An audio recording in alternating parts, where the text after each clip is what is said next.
The fluorescent lights in the South Side Chicago Police Precinct buzz overhead like angry wasps. It's 2 in the morning, and I can taste copper in my mouth from biting the inside of my cheek during the drive here. When Sergeant Miller called, his voice was careful, measured. "Miss Baker, we have your niece and nephew here. They're safe, but we need you to come down." I'd thrown on whatever clothes I could find and driven through the blizzard, gripping my steering wheel so hard my knuckles went white. Cooper and Piper are here. They're safe. That's all that matters. But Miller doesn't lead me to the children. His hand on my elbow is firm, almost forceful, as he guides me past the waiting area where I catch a glimpse of silver emergency blankets. He steers me into an interrogation room instead. The door closes with a click that sounds too final. Miller drops a plastic evidence bag on the metal table between us. Inside is a crumpled note, and even through the clouded plastic, I can see my name scrawled across it in Sloane's handwriting. "Miss Baker." Miller's voice has lost all warmth. "Can you explain why a wealthy Lincoln Park architect would send 2 small children to a frozen industrial wasteland in the middle of a blizzard?" The words hit me like a fist to the stomach. "What? I didn't—" "Child abandonment is a felony in Illinois." He leans forward, and I can smell the coffee on his breath. "Child trafficking carries even heavier penalties. You want to start explaining?" My hands shake. This isn't real. This can't be happening.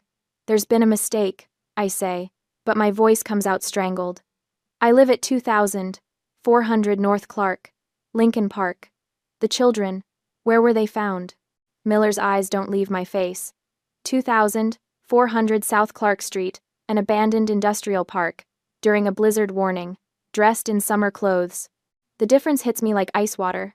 North versus south. 1 letter. 2 completely different worlds. My address is tree-lined streets and boutique coffee shops.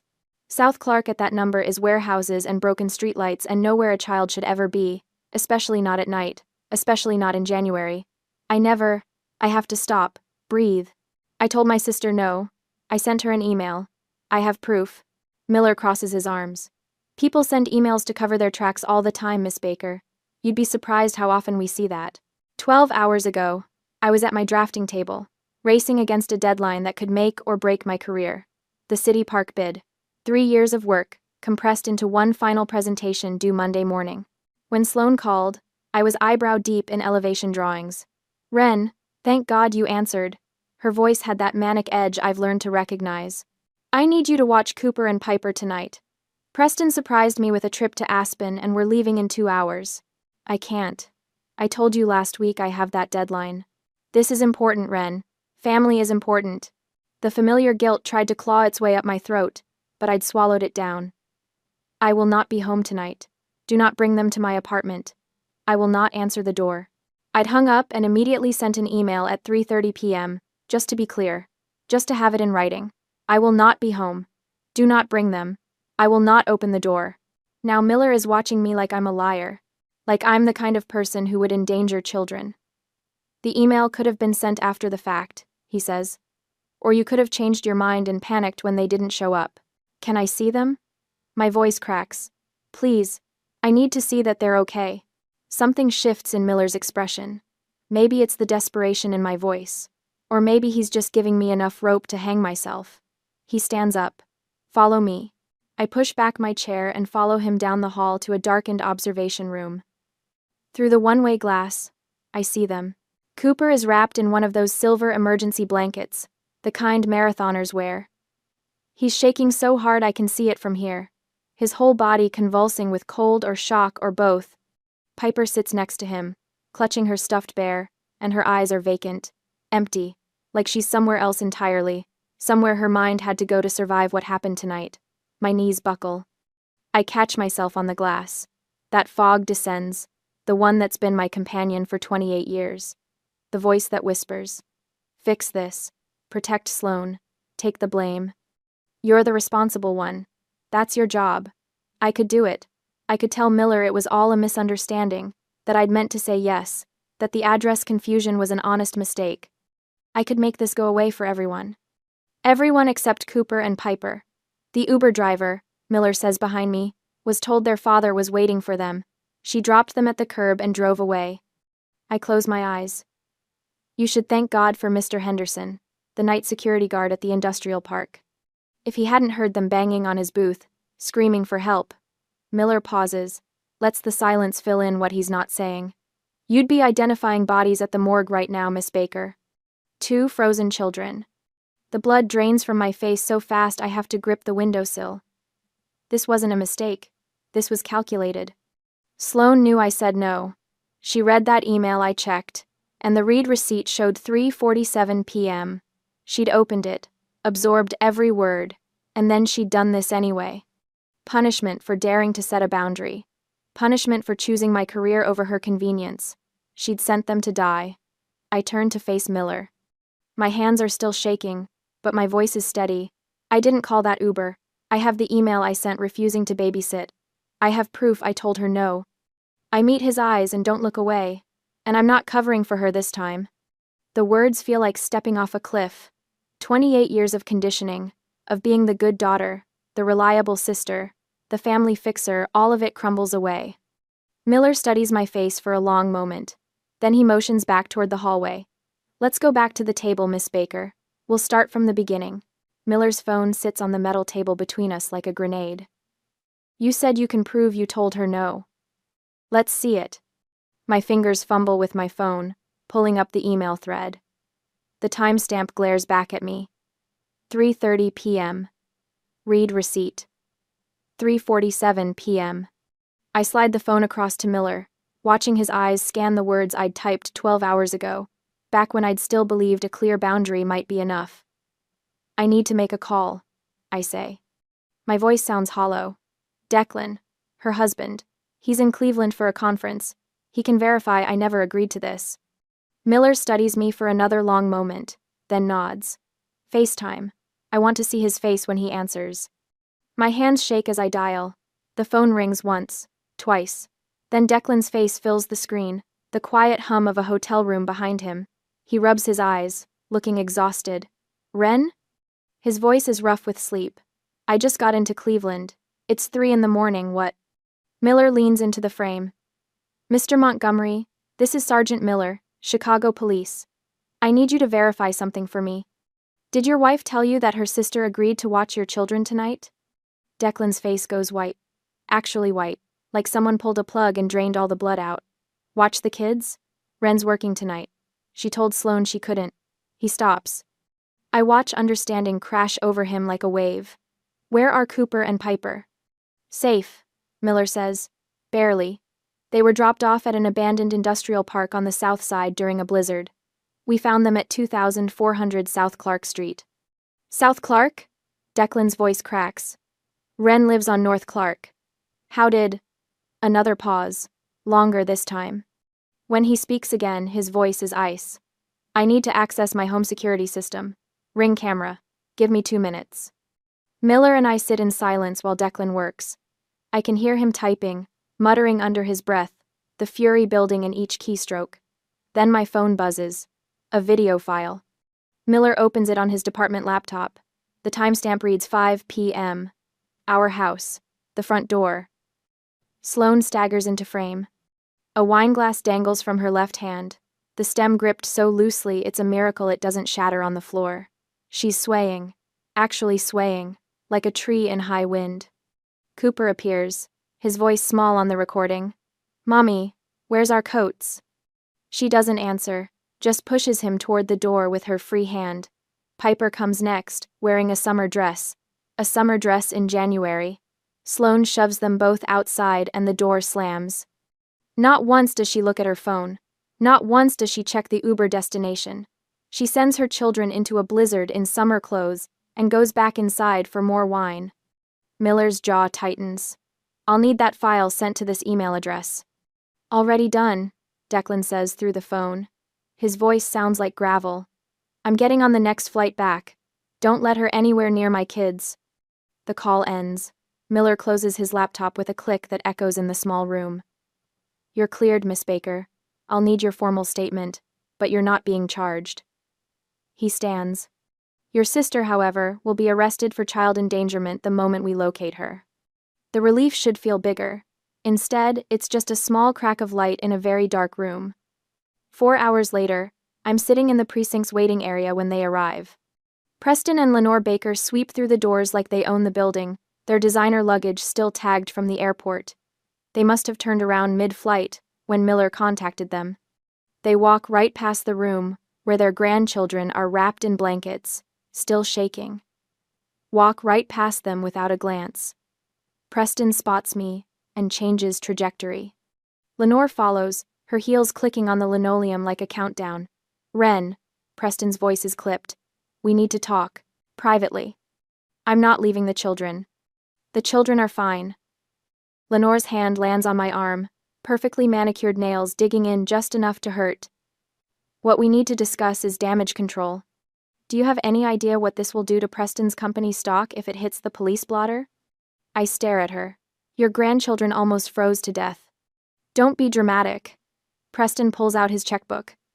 Right there in the police station, he pulls out his checkbook like we're at a country club settling a golf bet. He writes with smooth, practiced strokes, then slides the check across the table. $50,000. Made out to me, the memo line is blank. Consider it a gift. Preston says, tapping the paper. "An early birthday present, but gifts are for family members who support each other, Ren, not for those who cause scandals." He lowers his voice. "Tell the police it was a family miscommunication. You gave Sloan the wrong address by accident. Do that, and the check is yours." "No harm done," he adds. "No harm?" My voice comes out strangled. Cooper was hypothermic. Piper won't speak. Ace. Lenore leans in close. The smell of her perfume makes my stomach turn. "This is what family does, Ren. We protect each other. You tell them it was a mistake, and this all goes away." Think of Sloan. Think of her reputation. Something inside me breaks. Not shatters, just quietly disconnects, like a rope that's been fraying for years, finally giving way. I pull out my phone and open the voice recording app. Then I slide it back into my pocket, still recording. "So, you want me to lie to the police?"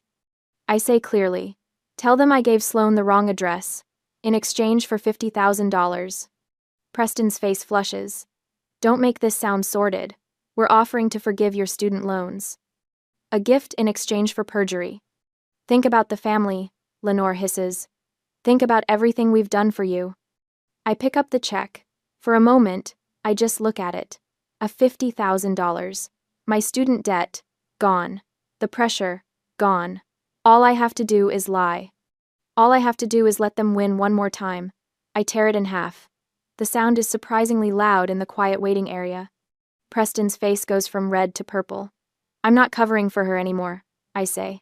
"Not for you. Not for anyone. You'll regret this." Preston's voice drops low. "Dangerous. You have no idea what you've just done." I know exactly what I've done. The precinct doors open again. Declan walks in, ignoring Preston and Lenore completely.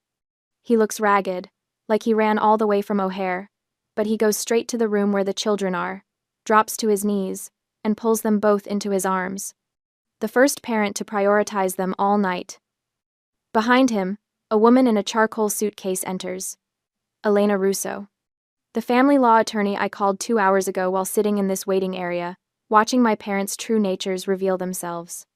Elena's eyes meet mine. She nods once. The war has started. But this time, I'm not fighting alone. In the morning, I'm staring at my phone when the first notification pops up. A Facebook tag, then another, then 5 more in rapid succession. My stomach drops before I even open them. Sloane's face fills my screen, makeup streaked artfully down her cheeks.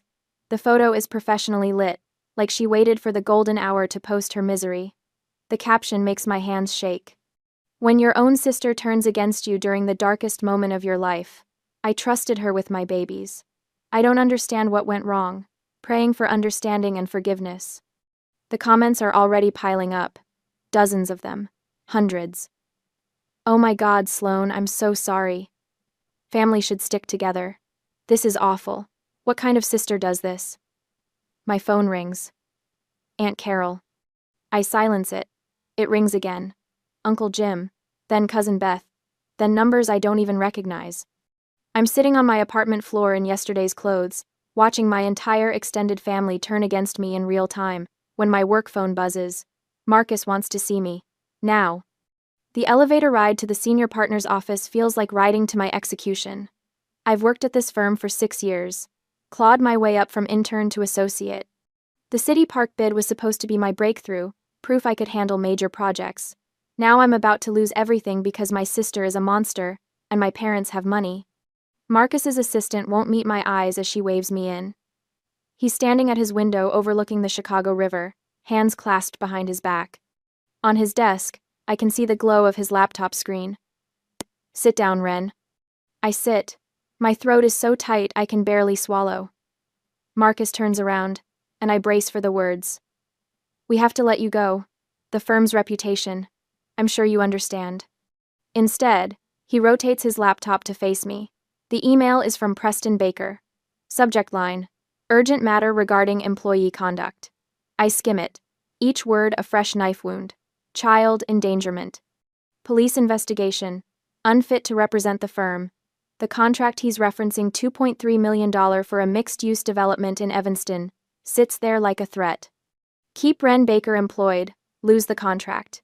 Mr. Baker sent this to me and the other 3 senior partners at 6:42 this morning, Marcus says. I can't breathe. This is it. 6 years, gone. I don't like bullies, Ren. My head snaps up. Marcus closes the laptop with a deliberate click. I've known Preston Baker for 15 years. He's a mediocre developer who inherited his father's company and has been coasting ever since. His contracts are never as valuable as he claims, and his threats are usually empty. The $2.3 million is actually $1.8 million, and we both know it. Marcus sits down across from me. More importantly, I called Sergeant Miller this morning. He told me what really happened. Showed me the ring footage. The relief hits so hard I have to grip the chair arms. You're not firing me? Firing you. Marcus actually laughs, but there's no humor in it. Ren, you just saved 2 children from freezing to death. Your sister belongs in jail, and your father belongs in the same cell for trying to cover it up. He leans forward. You have the firm's full support, whatever you need. Take paid leave if you need time to handle the legal battle. Use our attorneys if it helps. But you are not losing your job over this. Something cracks open in my chest. For the first time in 3 days, I can take a full breath. I don't know what to say. Say you'll bury them. Marcus's eyes are steel. People like your father think money makes them untouchable. Prove him wrong. When I leave his office 20 minutes later, I'm crying in the elevator. But these aren't tears of despair anymore. That evening, I'm at the hotel where Declan has set up temporary residence with Cooper and Piper. It's an extended stay place in Lincoln Park, close enough to my apartment that I can walk over, close enough that the kids don't feel completely uprooted. The room smells like pasta sauce. Declan is at the kitchenette, stirring a pot of spaghetti while Cooper sits at the small table, pencil moving carefully across paper. Aunt Ren! Piper crashes into my legs, and I scoop her up. She's warm and solid and alive. Hey, Butterfly. What are you drawing? Cooper's teaching me buildings. She wriggles down and drags me to the table. Cooper's sketch is surprisingly good. Clean lines, proper perspective. It's my apartment building, rendered in careful detail. This is amazing, Coop. He shrugs, but his ears turn pink. You made it look easy when you showed me your drawings. We eat dinner together. Real dinner, not the frozen meals I usually microwave. Declan made garlic bread. There's salad. Piper tells me about a butterfly she saw even though it's January and I'm pretty sure she imagined it. Cooper stays quiet but eats 3 helpings. It feels normal. Bizarrely, impossibly normal. After dinner, while Declan does dishes, Piper climbs into my lap on the couch. Aunt Ren? Her voice is small. Are you mad at Mommy? Every answer I could give feels like a landmine. I choose my words carefully. I'm sad she made choices that hurt you. Piper nods against my shoulder. She was drinking the special juice, the kind that makes her voice loud. Wine. She means wine. I close my eyes and hold her tighter. Cooper appears in the doorway, his sketchpad clutched to his chest. He's been so quiet since the police station, barely speaking above a whisper. I thought we were going to die in the snow. The words are flat, factual, worse than crying would be. Declan freezes at the sink, his back rigid. I kept telling Piper we'd be okay, but I didn't believe it. It was so cold. And there was nobody there, just empty buildings and snow. Cooper's knuckles are white around his sketch pad. I couldn't feel my fingers. Piper stopped crying, and I thought, I cross the room and pull him into my arms. He's 9 years old, and he shouldn't know what it feels like to think he's dying. You were so brave. I whisper into his hair. You kept your sister safe. You found help. You were so brave. I don't want to be brave. His voice cracks. I want to be a kid. Later, after both children are asleep in the bedroom, Declan and I sit in the dim kitchenette. He's drinking coffee even though it's nearly midnight. I'm drinking tea that's gone cold. I've been blind, he says finally. She's been drinking for years, hasn't she? I could lie. Protect Sloane one more time. But Cooper's words are still echoing in my head. I thought we were going to die. Yes, since before Piper was born. Declan's jaw tightens. You knew. I knew. I covered for her. I made excuses. The confession tastes like ash. I thought I was helping. I thought if I just supported her enough, loved her enough, she'd stop. We can't fix people who don't want to be fixed. The silence stretches between us, but it's not uncomfortable. We're both mourning the same thing, the family we thought we had.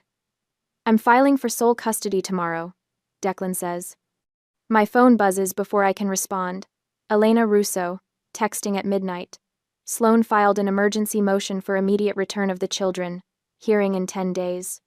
She's claiming you gave the driver the wrong address out of jealousy, and that Declan is guilty of parental kidnapping. I show Declan the message. His face goes carefully blank, the way it does when he's furious. Let her try, he says quietly. My phone buzzes again. This time it's a text from an unknown number, but I know who it is before I even read it. You started this war. We'll finish it.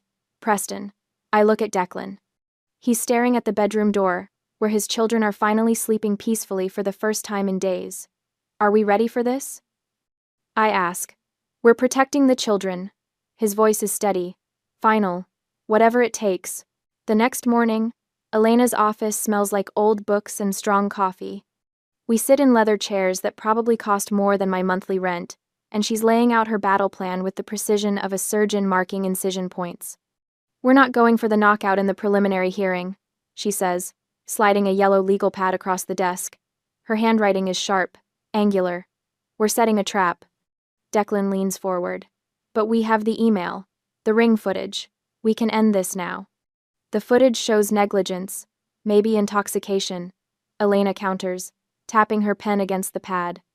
But a good lawyer and Preston will hire the best will argue it was a momentary lapse in judgment, not criminal intent. They'll plead for rehab and family therapy. You want that?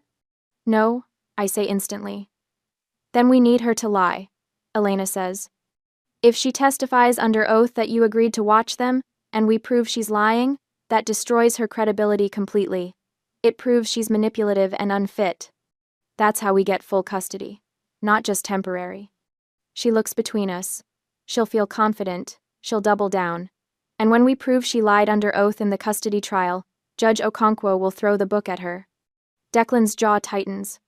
How long do we have to wait? 30 days after the preliminary. Court schedules are backed up. Elena closes the legal pad with a snap. Can you both hold your nerve that long?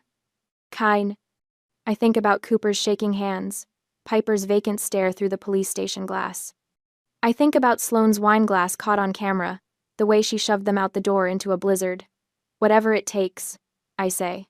On the preliminary hearing, the Cook County Family Court is all dark wood paneling and fluorescent lighting, the kind of institutional space designed to make you feel small. The gallery benches are hard, unforgiving. I chose my outfit carefully this morning, a simple gray sweater, no jewelry, my hair pulled back. I want to look exhausted, defeated. It's not hard to fake. Sloane sweeps in 20 minutes before the hearing, wearing cream-colored wool and understated pearls. Her makeup is perfect, her expression carefully composed into wounded dignity. She doesn't look at me as she takes her seat at the plaintiff's table. Preston and Lenore claim the front row of the gallery like it's a box seat at the opera. Preston's suit probably costs more than my car payment. Lenore's perfume reaches me 3 rows back, something expensive and cloying. When Judge Patricia Okonkwo enters, we all rise. She's a tall black woman with silver-streaked hair and the kind of face that's seen every lie the legal system has to offer. Her eyes sweep the courtroom with the efficiency of someone who has no patience for games. Be seated. Her voice cuts through the nervous shuffling. Let's proceed. Sloane's attorney is a smooth-talking partner from some downtown firm Preston probably plays golf with. He calls Sloane to the stand, and she takes the oath with her hand on the Bible, her voice clear and steady. Miss Baker Montgomery. The attorney begins. Can you tell the court what happened on the night of January 14th? Sloane dabs at her eyes with a tissue, though I notice they're dry. I was supposed to leave for a business trip with my father. I'd arranged for my sister Wren to watch Cooper and Piper. She'd agreed to babysit. My fingernails dig into my palms. How did you arrange this? The attorney prompts. We spoke on the phone that afternoon. She said yes, to send them over. Sloane's voice wavers, perfectly calibrated. I gave the Uber driver her address 2400 North Clark Street, where Wren lives in Lincoln Park. I don't know how the children ended up on the south side. Perhaps the driver made a mistake. Perhaps there was confusion. Elena sits beside me, writing in her legal pad. She doesn't object, doesn't interrupt, just lets the lies stack up, like kindling, waiting for a match. Are you certain your sister agreed to watch the children? The attorney asks. Absolutely certain. She said yes on the phone. I would never have sent them otherwise. The tissue comes up again. This time Sloane actually squeezes out a tear. No further questions, Your Honor. Judge Okonkwo looks at Elena. Cross-examination? Elena rises slowly. She's wearing a charcoal suit that makes her look like a blade. Just a few questions, Your Honor. She approaches the witness stand, and I can see Sloane's shoulders relax slightly. This will be quick. Painless. Miss Baker Montgomery, you testified that your sister verbally agreed to babysit. Is that correct? Yes. And you gave the driver her Lincoln Park address? Yes, 2400 North Clark. You're certain she agreed? Under oath, you're testifying that Wren Baker told you yes? Something flickers in Sloane's eyes. Uncertainty, maybe, or the first whisper of suspicion. But she's committed now. She can't back down in front of Preston and Lenore, in front of the judge. Absolutely certain, she said yes. Elena nods slowly, like she's accepting this answer. No further questions, Your Honor. That's it. No email, no ring footage, no dramatic reveal. Sloane's attorney looks confused, and I can see Preston lean forward, whispering something to Lenore. Judge Okonkwo reviews her notes. This appears to be a family miscommunication that resulted in a dangerous situation. Miss Baker, I'm troubled that you didn't ensure clearer arrangements for the children's safety. The words land like stones. I force myself not to react. However, given the circumstances and the lack of clear evidence, I'm maintaining the status quo. Mr. Montgomery retains temporary custody. Miss Baker Montgomery, you're granted supervised visitation twice weekly, supervised by a court-appointed social worker. The gavel comes down. Next case. The courtroom empties into the marble hallway, and Sloane is immediately surrounded by Preston and Lenore. Their smiles are triumphant, vicious. Preston catches my eye as I pass. He steps deliberately into my path. You should have taken the check, Wren. His voice is low, meant only for me. Family always wins. Lenore's hand touches my arm, her grip tight enough to bruise. This isn't over, dear, but you've already lost. Sloane is performing for a small cluster of reporters who somehow got wind of the hearing. I just want my babies back, she says, voice breaking. A mother's love never gives up. The cameras eat it up. I keep walking toward the parking garage, my footsteps echoing in the stairwell. Declan and Elena follow silently. We don't speak until we're inside Elena's car. Doors closed, engine running. Elena closes her leather notebook with a sharp snap. She's on the record now, she says. Every lie is documented, time-stamped, under oath. I stare at the concrete pillar in front of us. But we lost today. We let her think she won. Elena's smile is cold, predatory. Now we own her. Declan's hands grip the steering wheel. Understanding dawns across his face. She just committed perjury. And in 30 days, Elena says, we prove it. The concrete pillar blurs as my eyes fill.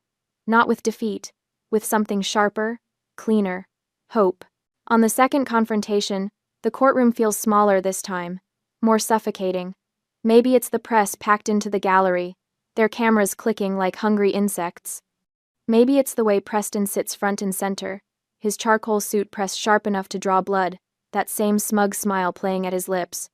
Sloane sweeps in wearing ivory, of course, ivory, the color of innocence, her hair styled in soft waves that frame her face. She clutches tissues in one hand like props in a play she's rehearsed too many times. The society page photographers eat it up. I can already see the headline, "Mother Fights for Her Children." I smooth my plain gray sweater and try not to feel small. Declan's hand finds mine under the table, just for a second. His palm is steady, warm. Elena sits beside us, her slim folder closed on the table in front of her. She looks almost bored, flipping through her phone while we wait for Judge Okonkwo to enter. All rise. The courtroom rustles to its feet. Judge Okonkwo's face is carved stone as she takes her seat, and I remember the way she'd looked at me during the preliminary hearing, like I was careless, irresponsible. A woman who couldn't even communicate properly with her own sister. Today, that's going to change.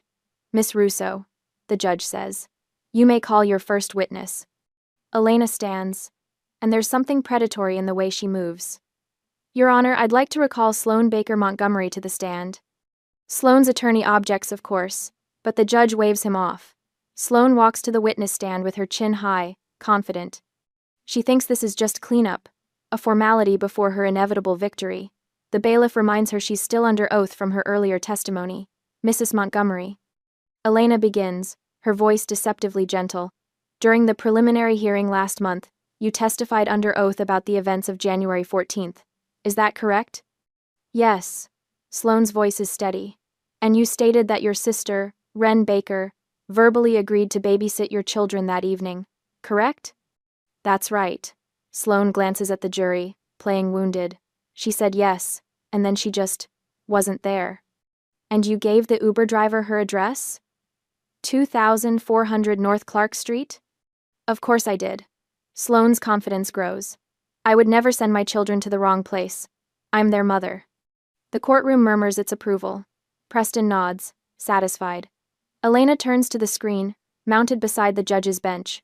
"Your Honor, I'd like to enter Exhibit A into evidence." The projector hums to life.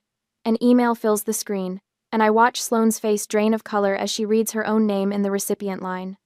From Wren Baker to Sloane Montgomery sent, January 14, 3:30 p.m. Subject, tonight. I will not be home. Do not bring them. I will not open the door. Read receipt. Open January 14, 3:47 p.m. The timestamp glows like an accusation. 6 hours before she sent those children into the blizzard, the courtroom erupts in whispers. Someone in the press section gasps audibly, "Mrs. Montgomery." Elena's voice cuts through the noise. "You opened this email at 3:47 p.m. You read it, and yet you testified under oath that your sister agreed to babysit. Which statement is true?" Sloane's mouth opens, closes. Her lawyer is on his feet, objecting, but Judge Okonkwo silences him with a look that could freeze fire. "Answer the question, Mrs. Montgomery." I forgot about the email. I thought." "You forgot an email you opened 6 hours before the incident?" Elena doesn't raise her voice. She doesn't need to. An email that explicitly stated, in capital letters, that Miss Baker would not be home? The tissues in Sloane's hand are shredded now, little white flakes falling to the floor. "Let's move on," Elena says. "Your Honor, I'd like to play Exhibit B." The screen shifts to video footage.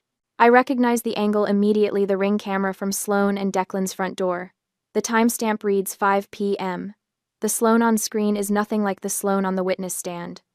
Her hair is messy, her cashmere sweater askew. She's holding a wine glass in one hand, and when she moves, she sways. Not dramatically, just enough to notice. Cooper appears at her side, already wearing his jacket. "Mommy, where's our coats?" Sloane ignores him. She opens the door, the blizzard is visible even through the camera, snow driving sideways, and ushers both children outside. Piper is wearing a thin cotton dress amidst a blizzard. The gallery reacts with audible horror. I hear someone say, "Oh my God." Sloane never checks her phone, never confirms the address with the Uber driver idling at the curb. She just closes the door, wine glass still in hand, and the last image before the footage ends is Cooper's small face turning back toward the house, confused and frightened. Judge Okonkwo's expression has gone from stone to thunder. "Mrs. Montgomery," Elena says, and her voice is sharp enough to cut. "Were you intoxicated when you sent your children out into a blizzard warning, without proper winter clothing?" "I had 1 glass."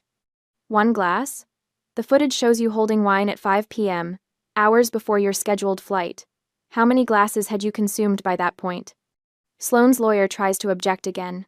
The judge overrules him without looking away from Sloane. "I don't remember exactly." "You don't remember?" Elena nods slowly. "Just like you didn't remember the email."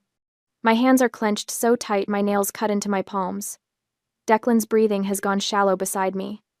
"Your Honor," Elena continues, "I have one final piece of evidence. Exhibit C."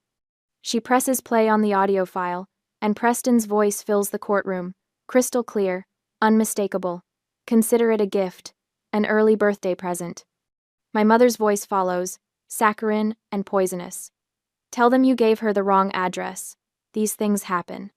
Preston again, "Do that, and the check is yours." The recording continues for 30 seconds.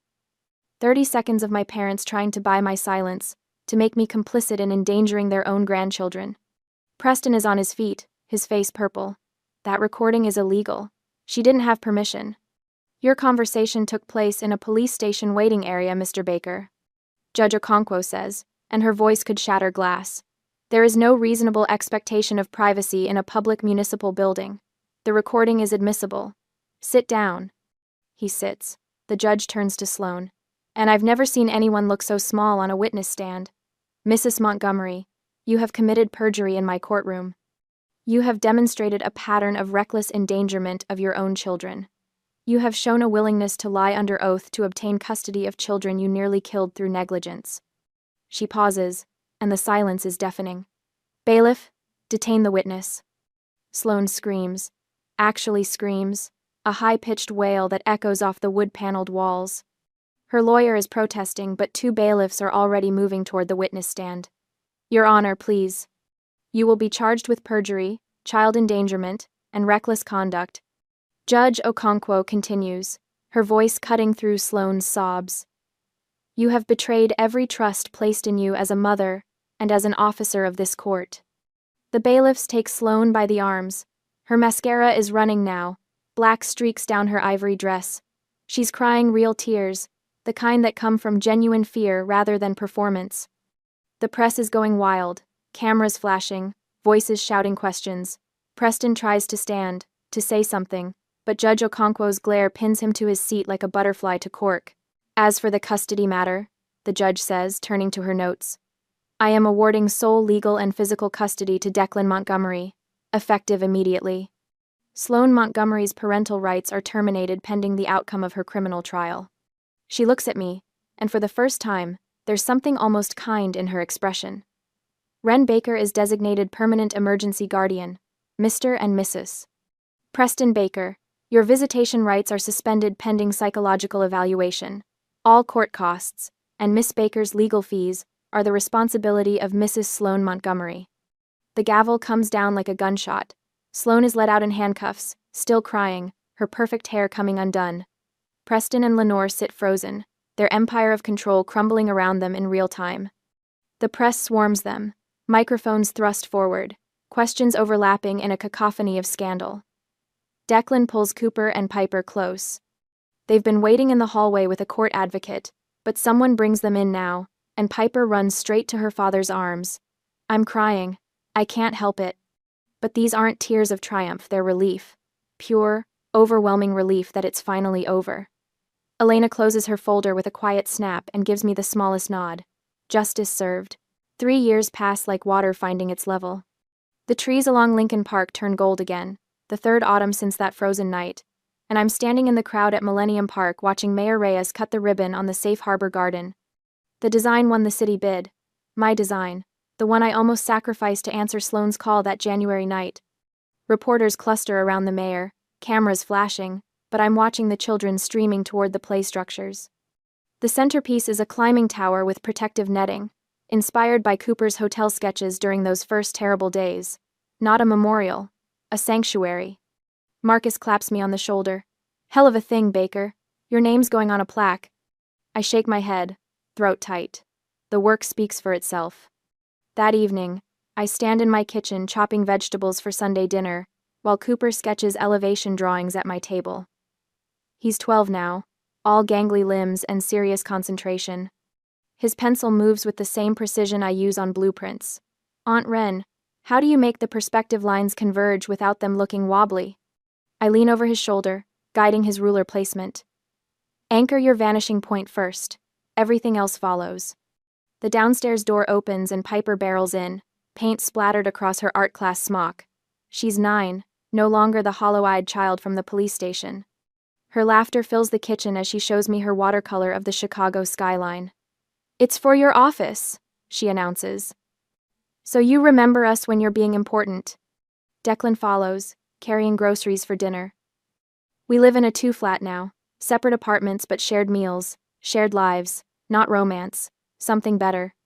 Family built on choice rather than blood. Later, Cooper's middle school graduation ceremony fills the auditorium with proud parents and restless siblings. I sit between Declan and Marcus, watching Cooper take the stage as valedictorian. His suit is slightly too big, bought with room to grow, and his hands shake holding his speech.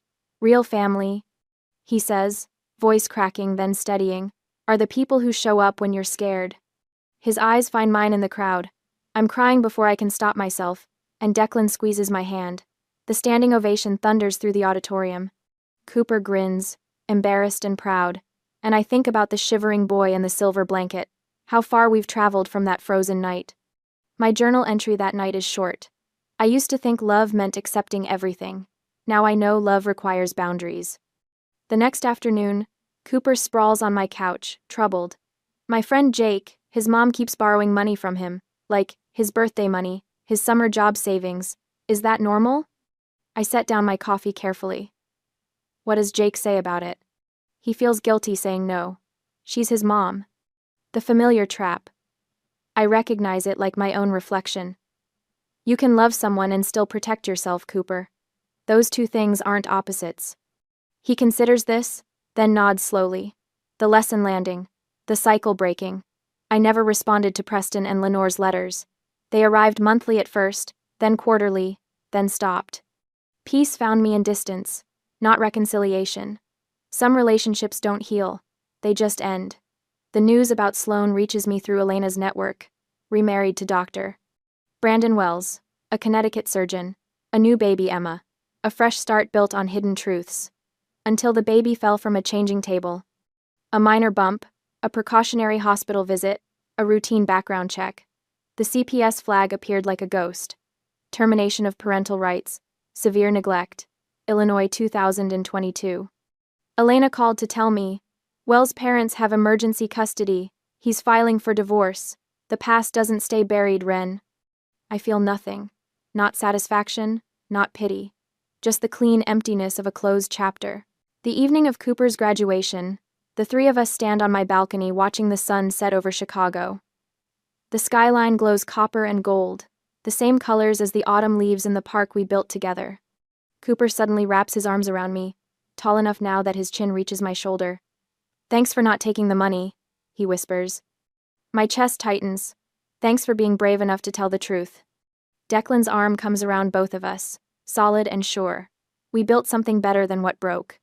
The city spreads below us, millions of lights beginning to flicker on as darkness falls. Somewhere in that vast sprawl are other families making impossible choices, setting necessary boundaries, choosing safety over silence. Laughter drifts up from the street below. Piper calls from inside, asking if we want hot chocolate. Cooper pulls away to help her, and I'm left standing with Declan watching our chosen family move through the warm light of home. This apartment, this life, this truth, better than blood, better than lies. The north side wind carries the scent of autumn and possibility. We've built our safe harbor, and it holds.